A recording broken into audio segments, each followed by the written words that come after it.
Join us, the Humanitarian Heartbeat Podcast, on a journey where we delve into the heart of the matters that truly make a difference.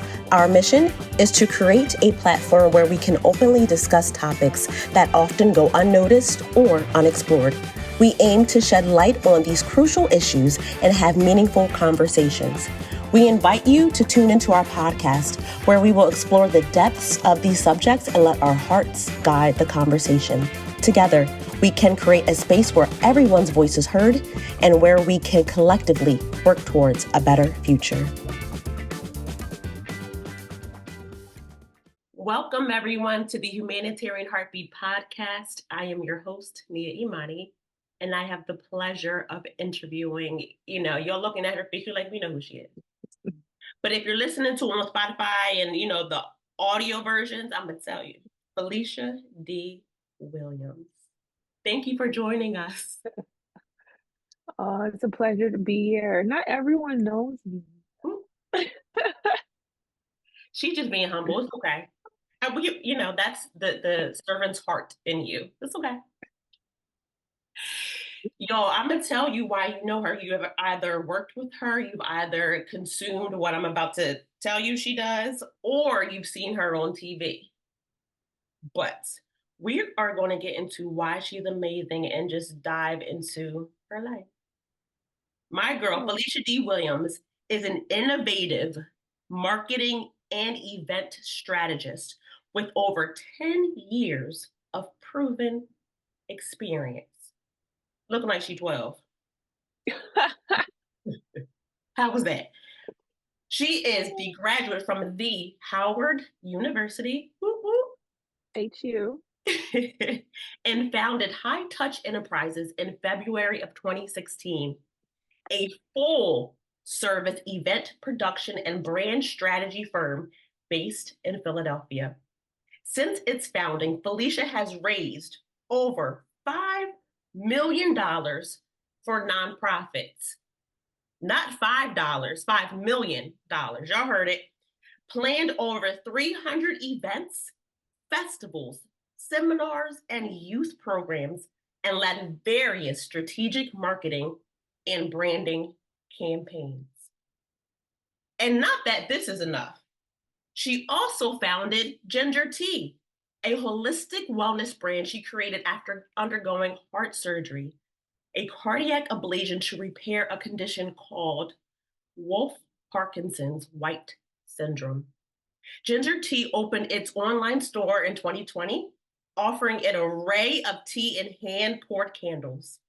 GyngerTea prides itself in offering organic, all-natural tea blends sourced from the best tea farms around the world. She didn't say across the street. She said around the world.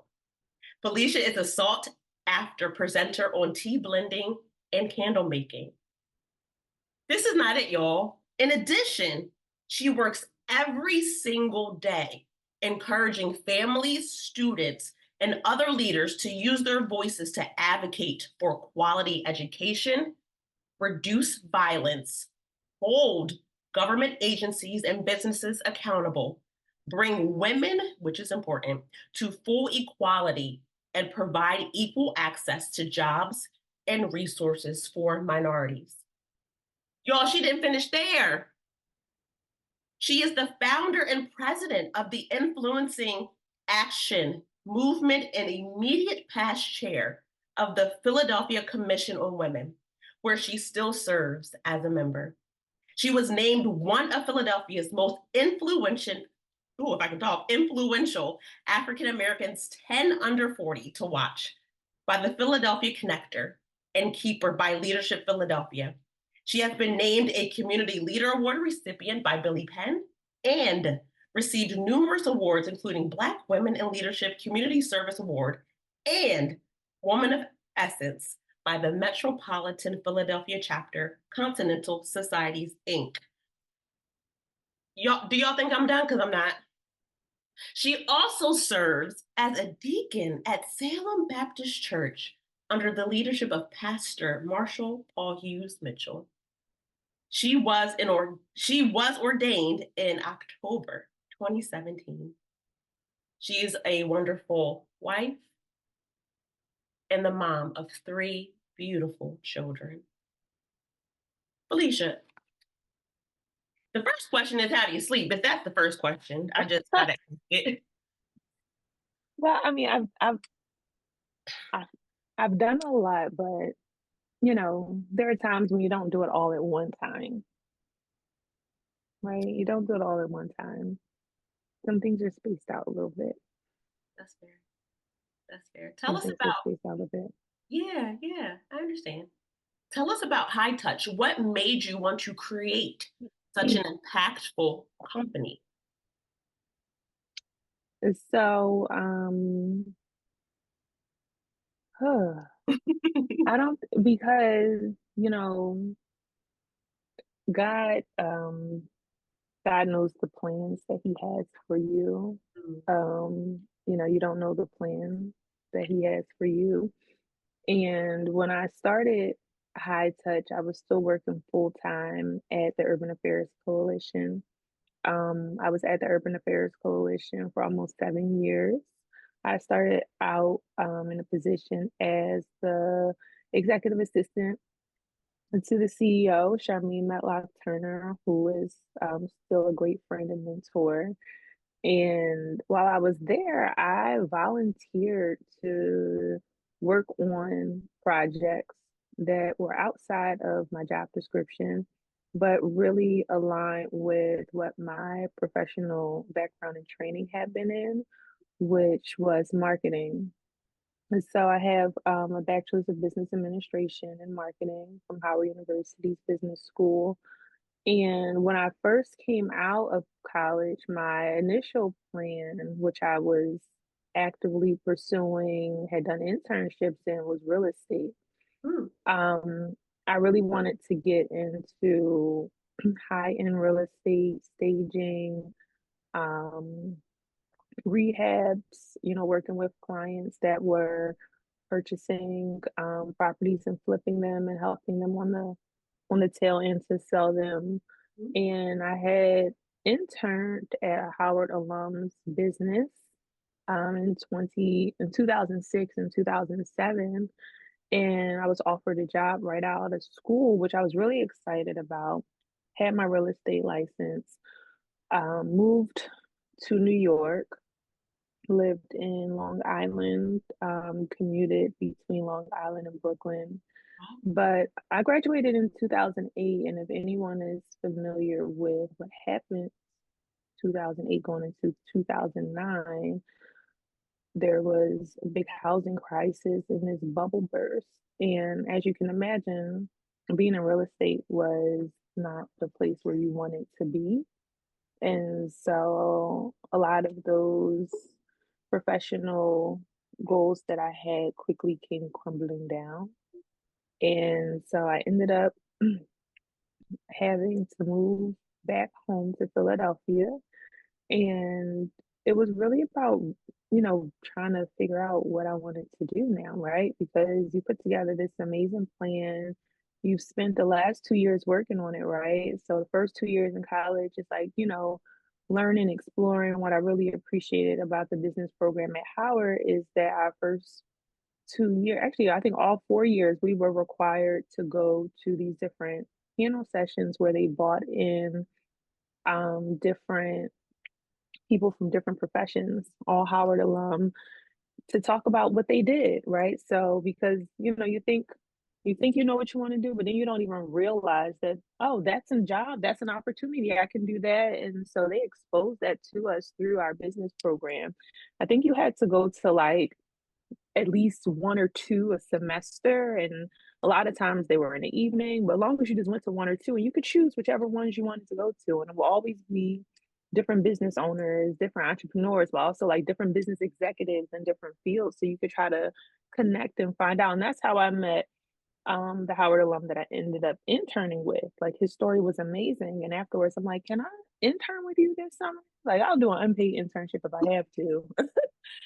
And so I did. I interned my sophomore going into my junior year, and I interned again my junior going into my senior year, and I came out with a job. So like that really was my focus. I got my real estate license. I was a licensed agent in New York. I studied in took the exam my sophomore going into my junior year. That first summer I was there, it was an unpaid internship, kind of like he paid, like the company paid for my housing for the summer, and they paid for me to study and take the real estate exam.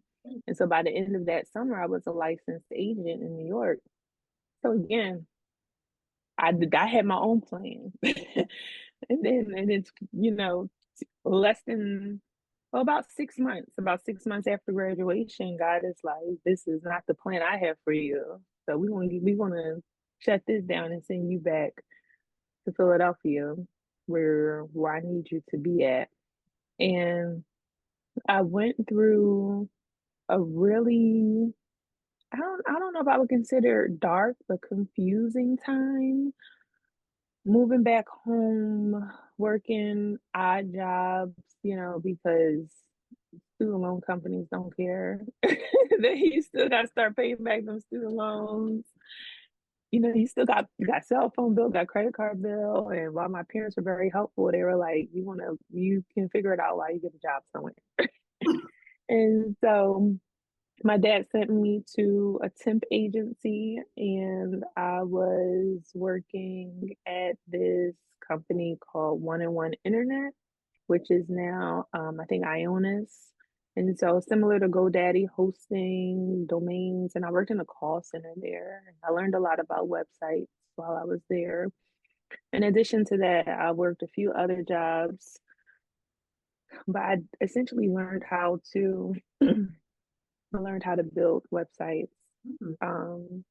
But what I realized is I only really could build websites for myself, because it's like, if you ask me something very specific to do, then I have to try to figure out how to do it, versus like me just figuring out that, like, oh, that looks cute. Let me put that there. Let me do this. And simultaneously, I volunteered with a youth organization that I was a product of their program. I grew up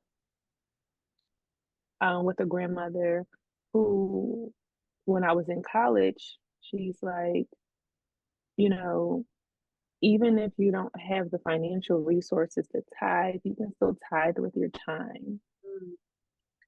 And so she's like, I'm going to tithe financially on your behalf. My grandmother really put like money in my envelope at church while I was going every single Sunday.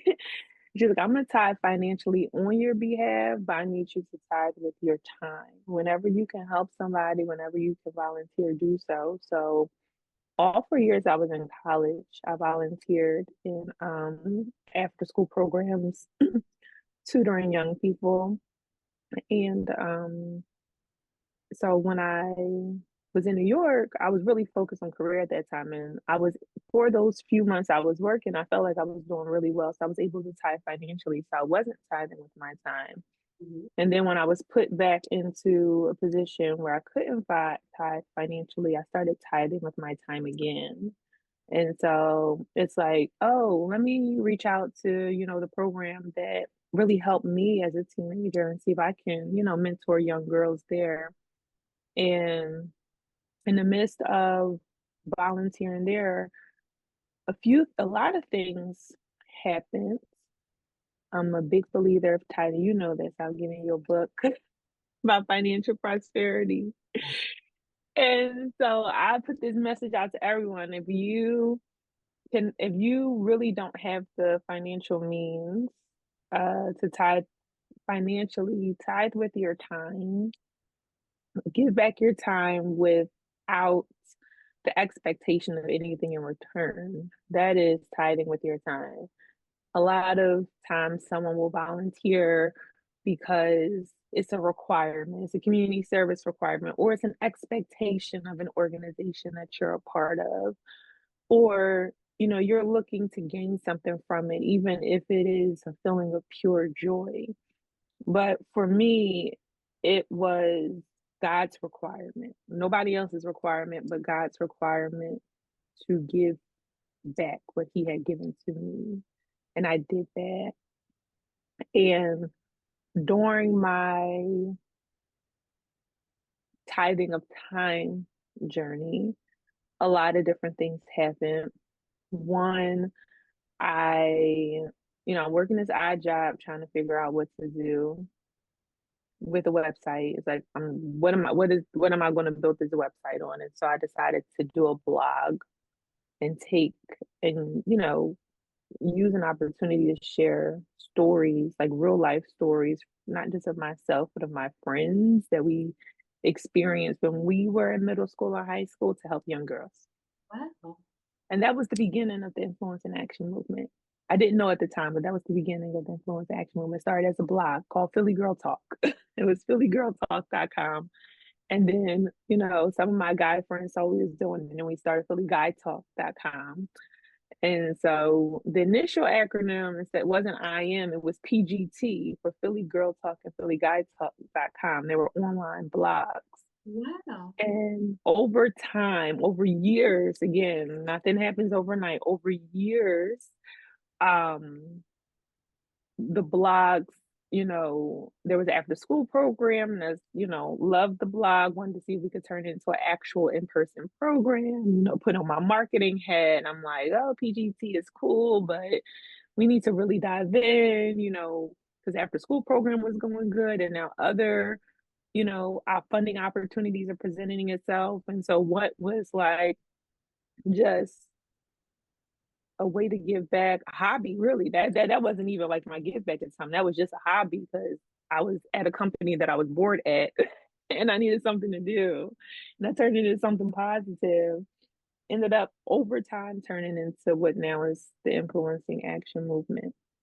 And what also happened during that season of Tithing with My Time is I met Councilwoman Marion B. Tasco at a women's program for one of the events that I was volunteering at.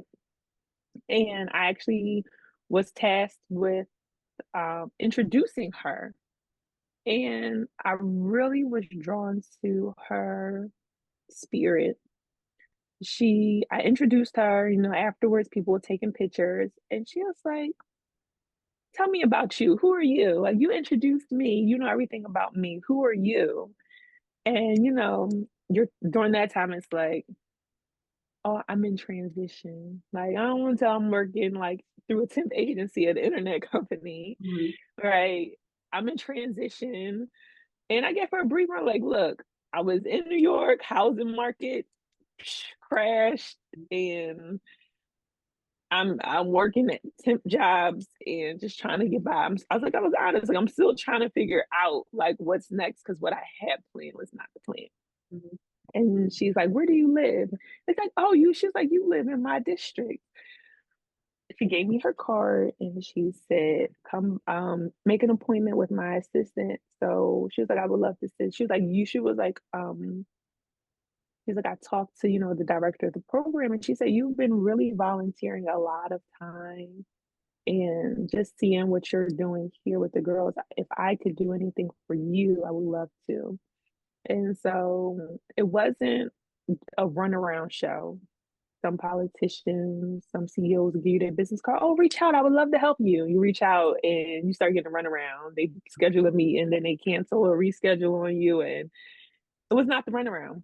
Wow. I reached out and I got a meeting. I didn't just get a meeting. I went in her office and she was looking and she's like, where you live at? She's like, let's get you involved in the community. She was like, you do some more work. She's like, you need to learn the political landscape. She's like, politics control everything in this town. You need to get connected politically. She appointed me as a committee person. I walked out of the office like, I'm a committee person. Now I'm like, now this is I think this was before you could Google stuff on your phone. So I'm like, I need to get to a computer and find out what a committee person is and what I'm supposed to do. Like, I just got this appointment and I have no idea what I'm supposed to do. And so, because there was a vacancy, it just happened, like, God's plan, God's work, things align. Like, literally, there was one vacancy for a committee person. See, the election had just passed. The person that was in the seat got sick and passed away. And so the position was completely vacant for the next 3 years. She's like, it's your position for 3 years if you want it. I mean, and it's again volunteer, but she's like, this is the best opportunity for you to learn firsthand the political landscape in this city. And that's what I did. And so I started going to the meetings for committee people. I started going to the police district meetings. I joined the local board at my rec center because there's like, oh, you need to do like everything people tell me I need to do. I'm like, okay, well, let me go here. Let me do this. Let me show. And a lot of the spaces I was showing up in, I was the youngest person in the room, and not just like by a variant. I mean, I was in my early 20s, and the next person was probably like 60. Like the age Yeah. gap was extreme Wow.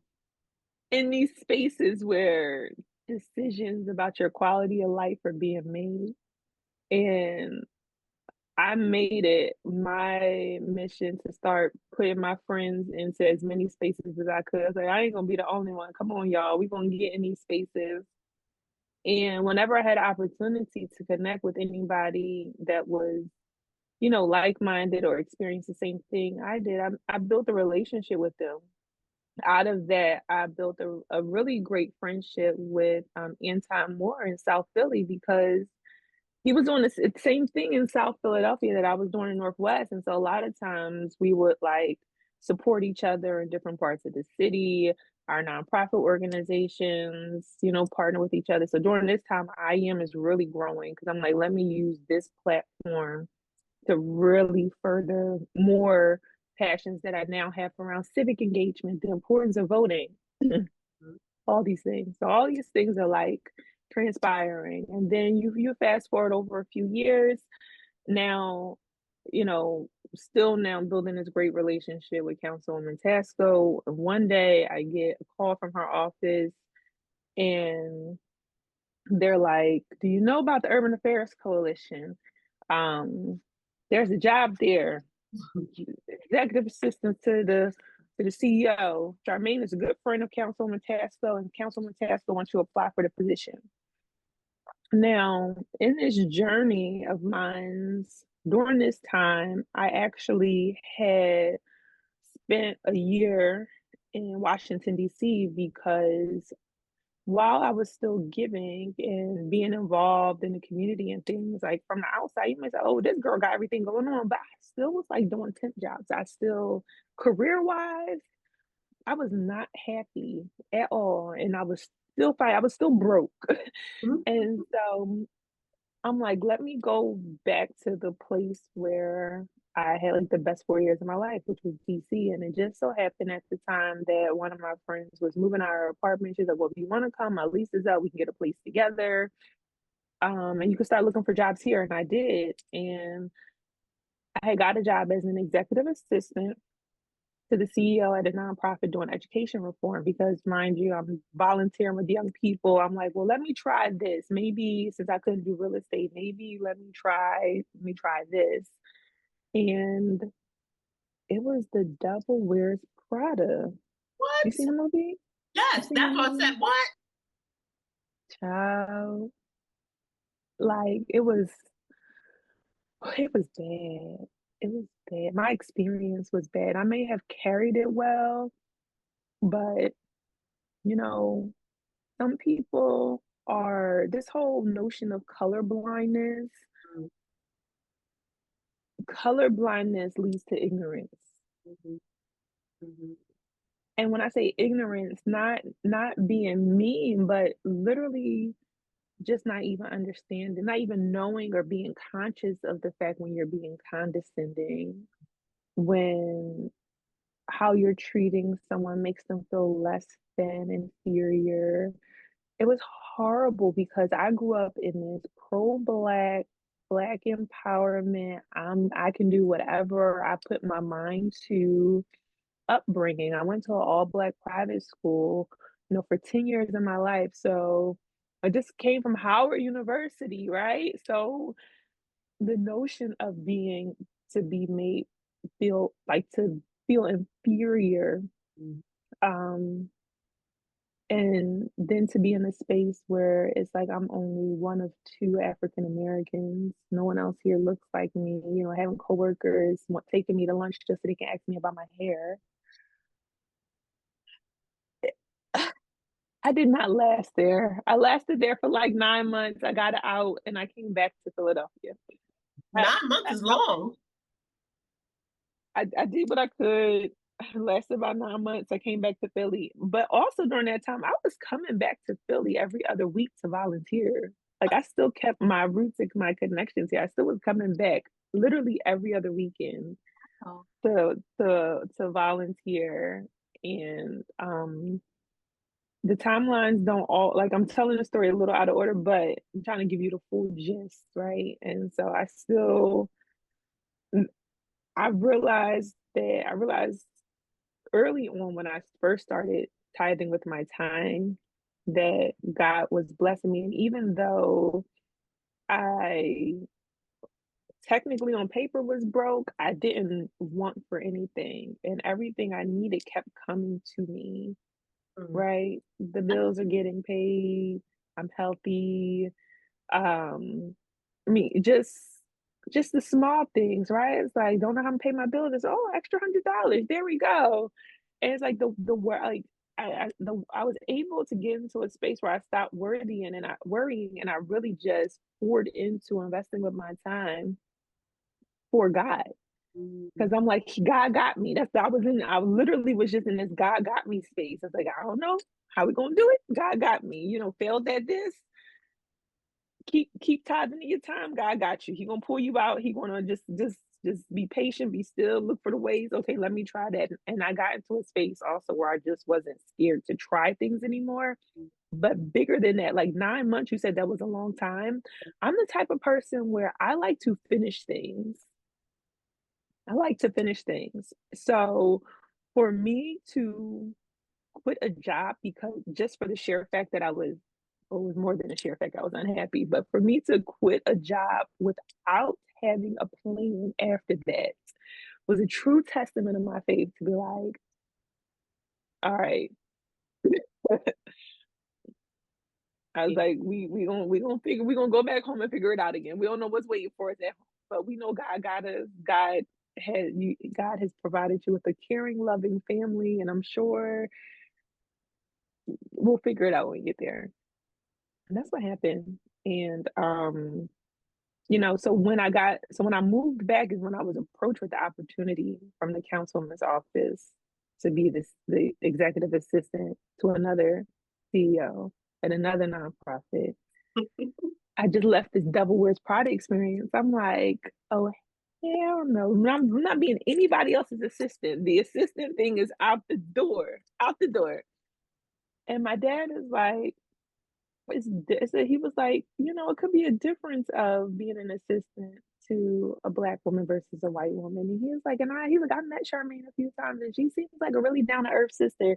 Just give it a chance. He's like, worst case scenario, if you don't like it, you can quit. But my hesitation was she's friends with the woman who is giving me opportunities. So I don't feel like I can just quit if I don't like it. Right, right. That makes sense. And yeah, he's like, look, he's like, try it out. Just and try it. And I did. And it was definitely the best experience of my life professionally. Like as far as like taking those steps on the first day. I'm so used to, do you drink coffee or tea? How do you like it? Where do you like to go for lunch? Because I was put in a space where I had like Devil Wears Prada. My job was to anticipate her needs. That's why I'm looking at you like, what? My job was to anticipate her needs. Like it was one of those just raise the cup and you're supposed to know, go get more coffee. It Lisa. was when you look at her schedule and you see she got a gap of time, just assume that she gonna want her Kosi tomato basil soup, a large, like just had to learn how to anticipate needs. And so Wow. to go in this space on my first day where my boss went out and bought my lunch, and it happened to be her birthday. I started on her birthday.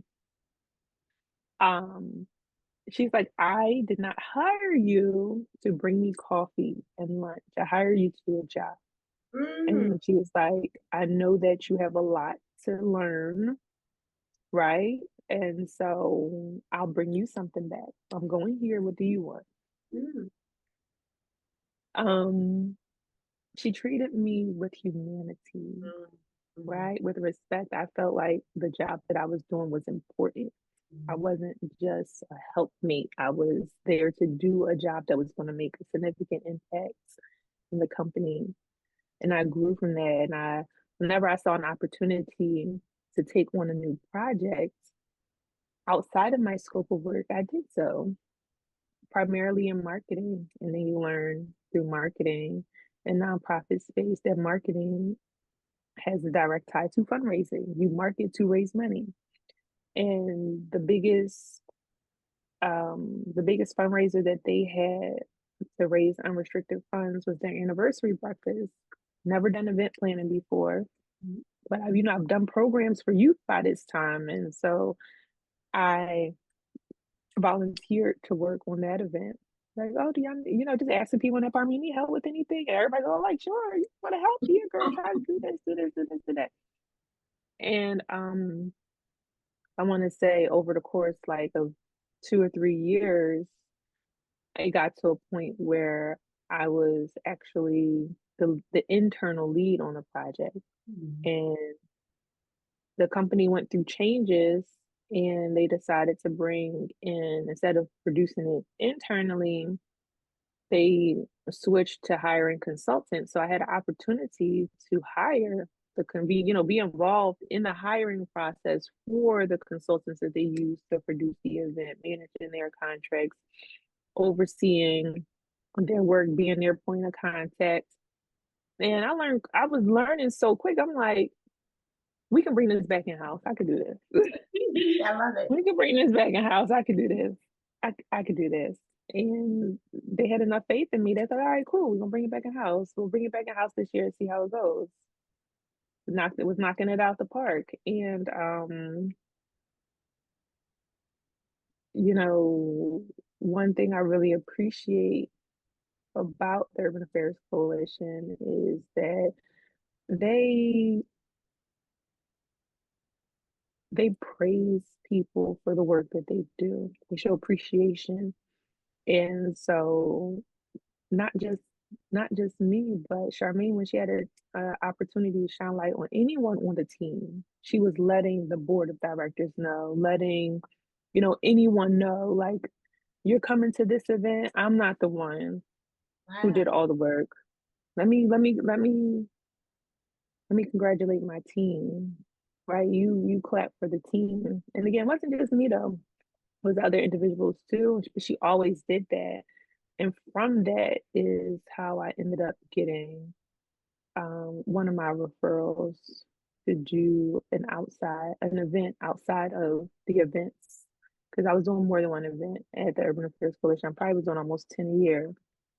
To do an event for someone outside the organization. I was nervous, but it's like I'll try it, and I did, and it's like, okay, it was small.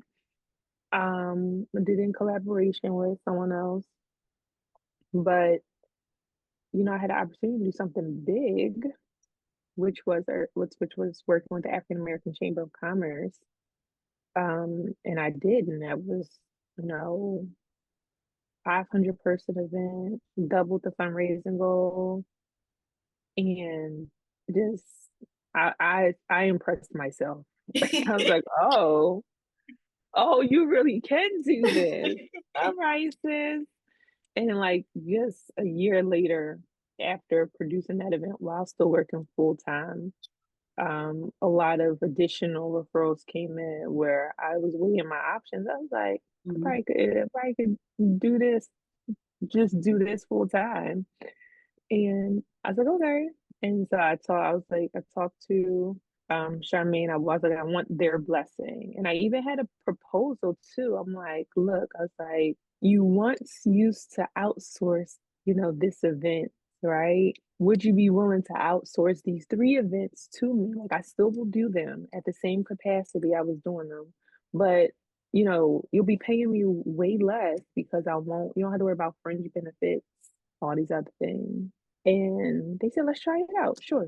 And so February, it was either 28th or 29th. I can't remember if it was a leap year, but either February 28th or 29th. Let's just say February 28th. February 28th, 2017 was my last day at the Urban Affairs Coalition as an employee. And March 1st, 2017 was my first day as a full-time entrepreneur, and UAC was my client. I had UAC as a client. Still had the African American Chamber of Commerce as a client. And I had three other clients too. On March 1st. I was planning and I had them strategically lined up, and you know, HiTouch took off from there. Hmm. And three of those five clients are still clients today. And we turn 9 next month. That's how long we've been working with these organizations. What is that conversation like with God when you really worked so hard to be in New York City, to work into the real estate, to work in the real estate space, and now be so impactful as a marketing strategist with like, what is that conversation like? Did you say like, really? Or like, what is that conversation like and how did you feel to go from here to here? I think I still underestimate myself. I still devalue myself, and I'm constantly working on that. Something I'm working on in therapy currently as well. Mhm.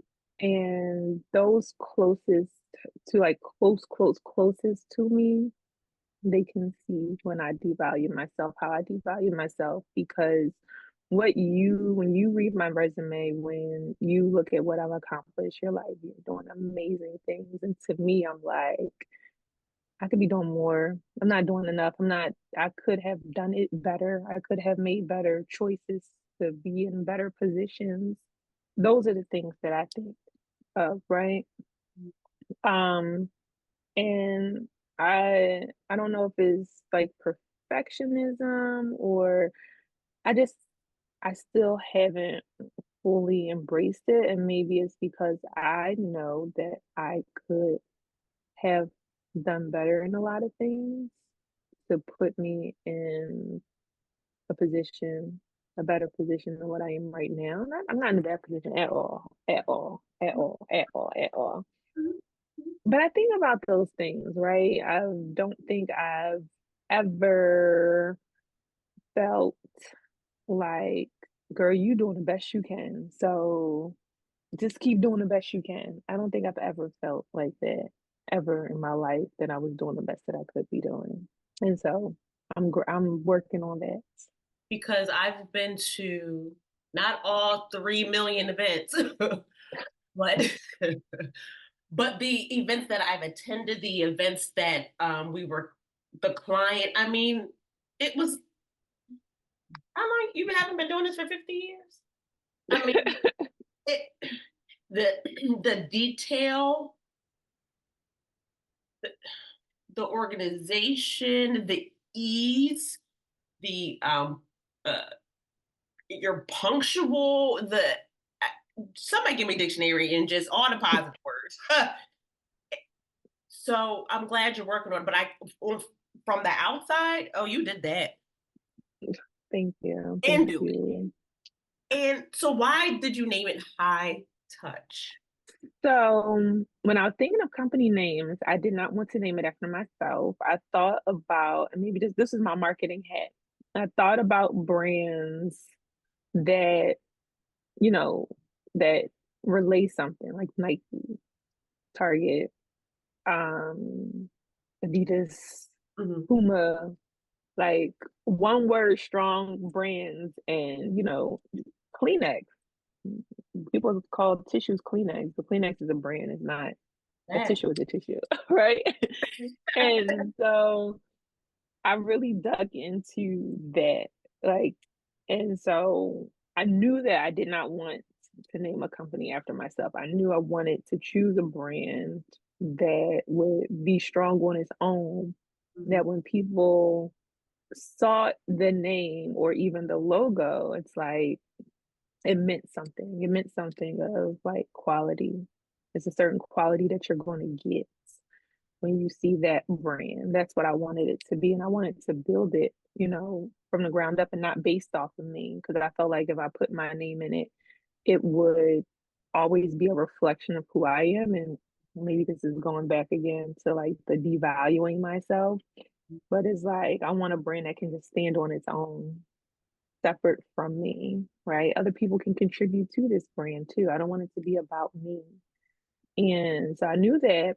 And one day I was in a meeting with a client. Well, it was before a client. So I was at the Urban Affairs Coalition, and this person knows I've told him, and he doesn't believe me.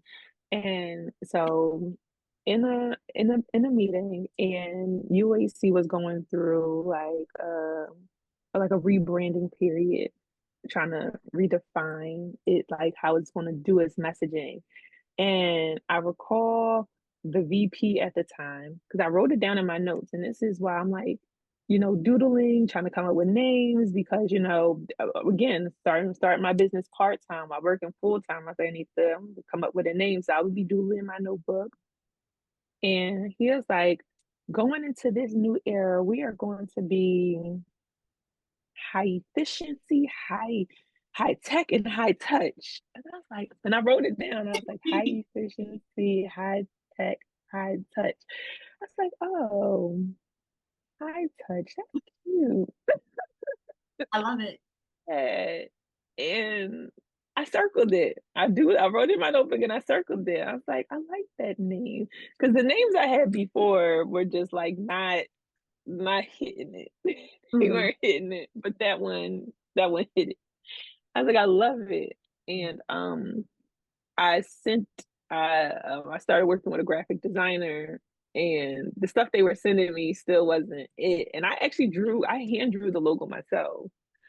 I couldn't, and not all the details of like the nooks but just the sketch of it. I knew I was like, we could do an H and drop one of the, and when I was trying to describe it, I don't think that the designer got it. I was like, gonna do, because I was like, again, you think about the Nike check mark. I was like, I gotta just be a mark. And so I'm like, if we take the H and drop one of them and put a dot, then the H really is gonna be HI for high. Hey. And um he was like, what? And so like I hand drew it. I should have kept it. I hand drew it. And he was like, okay. He took it and he came up with the current logo. I was like, yes, that's it. That's it right there. That is amazing. I, can you share some of, or like, what was, or what is one of the most memorable moments in everything, something that you planned, or the great feedback that you received in doing your work? What have the people, because I know they've been talking, what have they been saying, Felicia? What's the feedback? So I think so for me, the highlight are the moments Mhm. when clients actually are using high touch to describe the service. Mm, So literally, and people will say now, pun intended, this was a high touch event, right? They delivered a high touch experience. Like mm. they're using, and again, going back to what I was trying to achieve through branding the company is happening. And so like I literally will have people be like, girl, that was not a high touch event. I love it. Or a client be like, we need a high touch. We need to make this a high touch event. And it's like not just like we need to make it your company event, but just that standard of excellence that they're looking for through, it like what high touch has really come off is really like a standard of excellence. Mm. And but now I'm like even harder on myself, like even with like not so hard on my team, because of the experience I had with the Devil Wears Prada. It's like I will never ever be anywhere close to that type of boss to people, because I know how it made me feel. And I would never want other people to feel that way. But now we have a mission statement, we have a vision statement. This all just transpired over the last like year and a half. Our values are based around It's called HiTouch PACE. PACE is an acronym, PACE, punctual, attentive customer service that empathizes. And so like our team moves at a high touch pace. And so now I'm just being more intentional. I'm really excited about the next few years because again, it took me a while to craft out these things. We have quarterly team retreats now. I had one at the farm. And we brought in yoga instructor, we brought in a therapist to talk about, managing stress. Um, we had a practitioner come in to help us evaluate our personality, our wants, what motivates us, and how we achieve that in the workplace. So just being really intentional about pouring into my team in ways that are going to help them be the best version of themselves, because I know when they're the best version of themselves, they are going to bring that to the company. And I learned that through myself, right? And so when I'm the best version of myself, when I'm working out, when I'm eating, when I'm meditating, when I'm breathing, when I'm a present mom, when I'm a present wife, I am even if I have 100 unread emails, sometimes 1,000 unread emails, Awesome. when I've done those things, I actually feel whole and I'm still able to deliver. May not respond back to everything, but still able to deliver. And so just being intentional about helping my team be the best version of themselves. And again, that's not more training on this or more time in the office, do this, but making sure that they're just whole. Mm. That's what makes the high touch experience. Because I've never heard no CEO, no president, no founder say they want their team to be whole. Mm. And I feel that I've experienced it. I haven't been a part of the meetings or nothing like that. But when you and your team are there, there's an excitement in your team to work to, oh, I got this. I do. There's there's a peace in working. How does that happen? Like it's just like I see. I don't know how to It's the ownership is is allowing them to own pieces of the work. explain. I mean, you would be happy and excited. It's like I tell my team, like, you're building your professional portfolio here. Like, this is going in your professional portfolio. I don't expect for you to stay at High Touch forever. I probably would like if certain people, stay forever, but I don't expect it. And so when you go to the next place, like, what work are you going to show them? Right? And so, like, this is your work. Like, be proud. Yeah. So I allow them to own those things. Like, this is your work. You So I think when we give people work with purpose, that makes them feel like I did this. This is my event.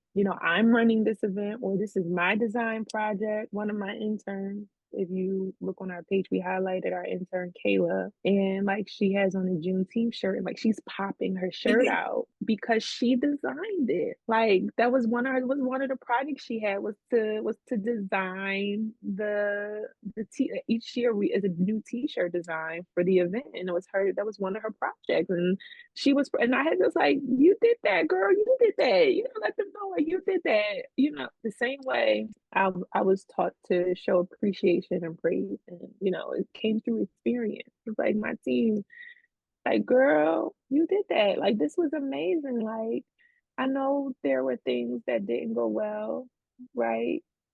It happens. None of us are perfect. Like, he without sin cast the first stone. It happens, but it Okay. was heated. It was heated. We were stressed, but we could take a deep breath. It's over. All these people showed up. These people had a great time. The client is going to sign with us again next year. Now we can just focus on how we're going to make it better next year. What are we going to do differently to avoid a lot of the chaos, to make sure that we can go to sleep the night before the event? What are things that we can, like, let's focus on that now. Take your moment, enjoy it, take a few days off, come back and Let's figure out how we can make it better next time. I love it. I love it. And let's just pivot a little bit because I mean, at the end of it, they're gonna be like high touch. Okay. But they also want to type in GyngerTea. Talk to us about that. Look at Oh, I don't want you don't to. have I don't want to. to. It's Just a talk. it's a not necessarily a sore spot. I had to take a necessary pause. I love that. A necessary pause. Remember I said you can do it all, but you can't do it all at the same time. Yes. And I will say in 2023, I was trying to do it all at the same time. And so let's see, 2023, my child was uh, in that first year of life. My second child was in her first year of life, right? Because she was born August 2022. So she's in her first year of life. Um, I had the tea business going because I started that during the pandemic because all the events had stopped, right? And so it was the opportune time to launch a business that I've been wanting to do for years. Already had the logo, already had a website, already had the product, literally just needed to find time to pour into it and hit play. And I did that during the pandemic. When the event side paused, when and even when the event side paused, we still kept the nonprofit going for another year and a half, just with the students online, but engagement fell off. So after a year, that had to pause. And so things are pausing, and Ginger Tea started to grow. But then the events Mhm. came out of COVID. Now the events are starting to pick up again. And very demanding, and so many different things happened. So many different things happened, and I literally still trying to juggle all the balls in the air. And then last summer we launched the charter service, the luxury charter service, which my husband runs, but I'm still doing a lot of marketing and business development for. So, and I started to bring the nonprofit back last year too. And so I got this nonprofit. I'm like juggling. I got the nonprofit ball. I got 3 kids. I got HiTouch is taking off and like literally the event side of HiTouch growing 40% each year since 2022. It's a lot of balls in the tea business, and like people love it. I find all different types of tea lover communities. I went to the International Tea Expo last year too. Like all the balls were juggling, all of them. And the tipping, what threw me off balance was we I made a bad hiring decision, and the person just wasn't a good fit for the team. And so it threw me off balance because I had to give a little bit more to something that I hadn't planned on. And I for 3 days, and I know that you gonna be mad at me, but for 3 days, I knew something was wrong. I couldn't figure out what it was. Was having hard times breathing. Like I found myself just taking a lot of deep breaths. And you ever feel anxious inside? Mhm. And so like I had this anxious feeling inside. And what happened was I was contributing the anxious feeling inside because we were working on a 3-day event. I'm like, I'm anxious because this ain't going well. And right, I was attributing the anxiousness to the chaos that was happening behind the scenes of pulling off this 3-day event. And my chest felt tight, and I had the anxiousness in my stomach, and I'm having, not taking deep breaths because I'm trying to put out fire after fire. I'm not sleeping. I'm waking. I'm working. I'm only getting like 3 or 4 hours of sleep because I'm working late. I'm waking up early. You know, too tired to exercise because I'm not getting enough sleep. And then when the last day of the event happened, and it was literally like, this is gonna be over in a few hours. Like look, it got pulled off. It may not have been your best work, but it got done. Like, you're not gonna lose your client. It got done. But on that last day of that event, it was just like everything that could go wrong was just going wrong. And even at the event, it's like I didn't know. It was like out of nowhere. It's like I just couldn't talk. Like, my heart was like bulging out of my chest. Like, I literally couldn't speak. And when it was over, I was like, I just need to rest the next day. And I rested, but I still felt like the heaviness and the feeling. So it actually probably went on for almost a week. And yeah, I think it went on for almost a week. And then by that Monday, I woke up and I told my husband, I was like, I think I'm having a heart attack. Like, he's like, what do you mean? I was like, I feel like there's like a 10-pound weight on my chest. Like, it's been getting heavier each day, and today is the heaviest. Like, when I say, and it's like consistent. It's like just not moving. It's not like for the moment. It's just been consistent for like 2 days, and it's gotten heavier. And right now it's so heavy. Like, I feel like somebody literally, it's like it's a weight on my chest. Like, it feels heavy to move. And so after lots of testing and blood work, they thought I had blood clots. Wasn't blood clots. They said, you having a panic attack. You have a massive panic attack. Self-care and therapy is going to be your remedy for this, sis. And so, necessary pauses had to happen. I was trying to get the nonprofit started back up again. Necessary pause. GyngerTea wanted to have an amazing holiday season, a necessary pause. And so I had to really evaluate. I said, okay, we have bills to pay. So what's making the most money? We're going to focus on that. We're going to do that. All right, HiTouch event, luxury charter. We already got the car. My husband's running that anyway. We're going to keep that going. Everything else, necessary pause. We'll slowly put things back in the mix soon. Amen. So GyngerTea still is one of those things that's still on pause. Amen. Amen. And I'm so proud of you for doing that, because that's not easy to pause. It's because you have people, there's so many expectations, right? And especially when you're building a brand, like, one thing I was told is, well, if you close the store, you're going to lose all your following and your customers, right?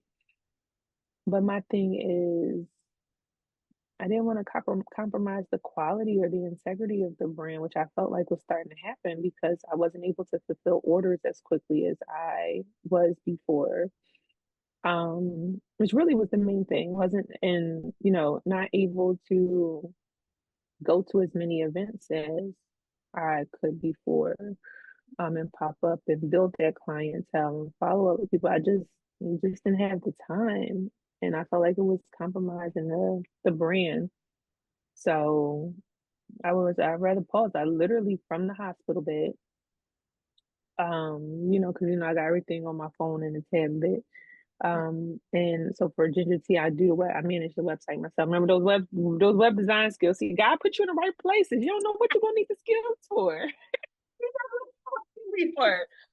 Just take it all in. So the GyngerTea website is one I do myself. Through Shopify, and so from the hospital bed, I went in from my phone, edited the site from my phone, and I didn't. So the website is still there, but you can't purchase anything like this. Shopping is closed. Period. Mm-hmm. And I did that from the hospital. I was like, okay, that's one thing. That's one thing. Let me start letting my board of directors know that we're going to put a pause to this programming with nonprofit. Yeah, that's another thing. And it was just like, yeah. Started taking some necessary pauses and started to refocus on my well-being again, getting back to breathing, getting meditating, and exercising again. I told myself that I always, on my bucket list, one day in my life is to run a marathon. My bucket list, but I've never worked towards it. And so I started running. That feels really good. So now I'm run up to 3 miles without stopping. So I'm happy about that. That's amazing. And let me tell you something. Your people are your people. So I don't believe that with this pause that when you press play, for example, with GyngerTea, that you're not going to get any no, your people are your people. And guess what? Those people are going to bring other people because they just waiting for you to press play. That's all Thank you for that. for you people.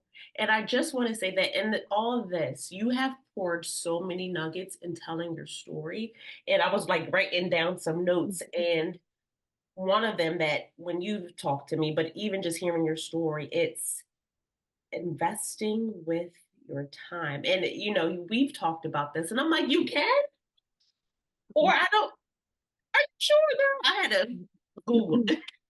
Mom, Felicia told me, and she's like, yeah, duh. Like, it's such a blessing to me because it's something that I can do, and also I wrote down God is your secret sauce. Mm, You yeah. you have allowed him your obedience, your trust and faith in him has allowed you to, like, your trajectory is, whew, how how do you still keep the faith in everything you've been through? Oh, easy. You That part is easy. I again always thinking, feeling like I could do better. Even in my faith, I definitely. I mean, there was one point where I was like, I'm doing amazing in my faith walk. That was before the kids. Kids will test your faith. And it's not just the kids. Like the job of parenting, right?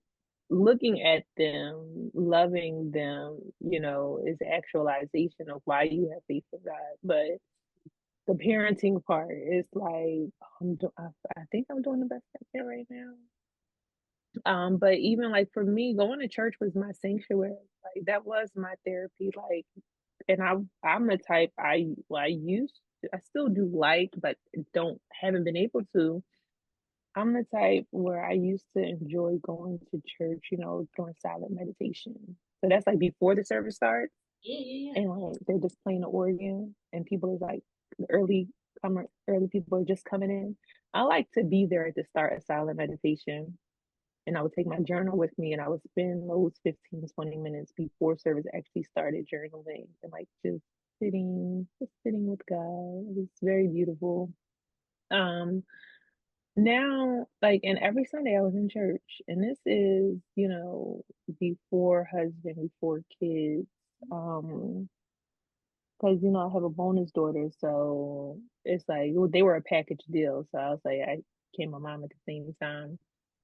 But that era, like all the like church has been my sanctuary, and for those moms out there, I think you understand church is not my sanctuary when I have to take my kids with me at the age that they are now. I'm babysitting.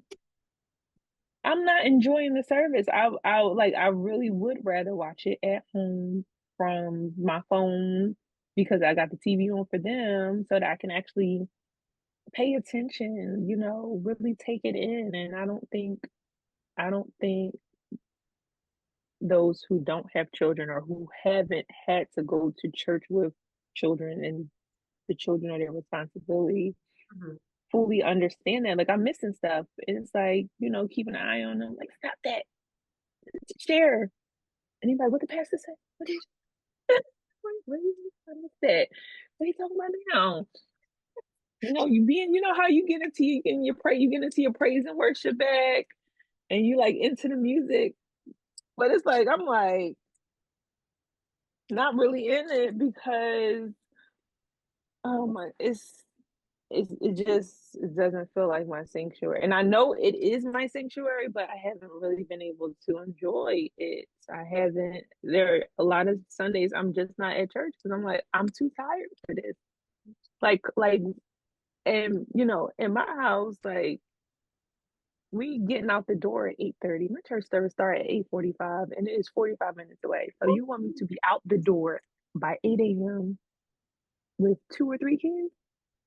And you want me to have myself together? You know what time we gotta wake up for that? 3 a.m. Like, and the thing is, it's not even about what time we have to wake up for that. They're on the schedule for the week. My kids aren't. They're not even waking up until 7. And then it's like I hate to rush them, but they're not waking up till 7. Then it's like getting them dressed, getting like I'm already dressed by that time. But breakfast, they want to sit down and have breakfast because you're not supposed to eat in the sanctuary. And it's a whole nine. There have been times where I've gotten to church on time with them, but by the time I get there, I'm exhausted. And then on top of being exhausted, it's just like, and then sometimes people's like, oh, we can hang with the kids. But what happened when they don't like you and they just want to be with their mom? I want my mommy. I want to climb on my mommy. 100%. No judgment. Listen, no judgment. I know my mom would say, by the time we got to church, now we all mad at each other, and she done yelled at me, but now she's saying praise the Lord to this person. You just yelled at me in the car. So no judgment. I'm looking forward to the day when I will enjoy going to church consistently again. Right now, it's just like another job, which I hate it being, but that's what it is right now. And I love your honesty and your truth because, like you said, the moms out there, they're like, girl,